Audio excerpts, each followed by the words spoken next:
औज़ुबिल्लाहिमिनश्शैतानिर्रजीम बिस्मिल्लाहिर्रहमानिर्रहीम। शुरू करती हूँ मैं अल्लाह के नाम से जो नहायत मेहरबान और रहम करने वाला है।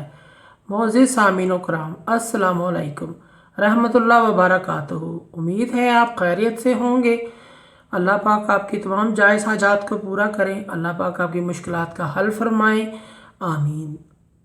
हमारा आज का मौजू है ख्वाब में चावल को देखने के हवाले से। इसकी मुख्तलिफ़ सूरतें हैं और मुख्तलिफ़ ताबीरें हैं जो इस वीडियो में बयान की जाएंगी। अगर आपने इस चैनल को लाइक और सब्सक्राइब नहीं किया तो कर दें, घंटी के बटन को भी दबा दें ताकि आपको आने वाली वीडियो का नोटिफिकेशन मिल सके।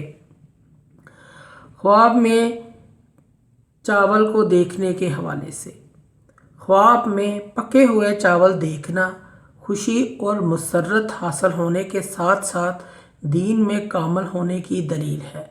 ख्वाब में चावल खाना खैर व बरकत पाने और दिली मुराद पूरी होने, नेमत हासिल होने की दलील है।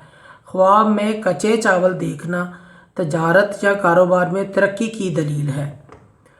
ख्वाब में जर्दा पकाना बहादुर, दौलतमंद, दाना, बुलंद व वक़ार होने की, सरदारी हासिल होने की दलील है।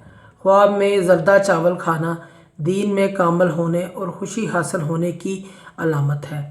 ख्वाब में चावल देखना रंजो गम में मुब्तला होने और तकलीफ़ उठाने की दलील है।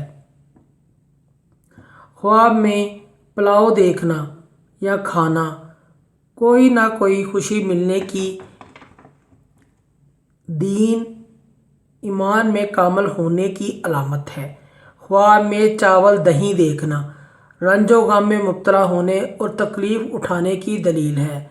मोअज़्ज़िज़ सामीन कराम, अगर आपको हमारी ये वीडियो अच्छी लगी है तो इसे सदका जारिया समझकर ज़्यादा से ज़्यादा शेयर करें। अल्लाह पाक आपके हामी नासिर हों। जज़ाकल्लाह।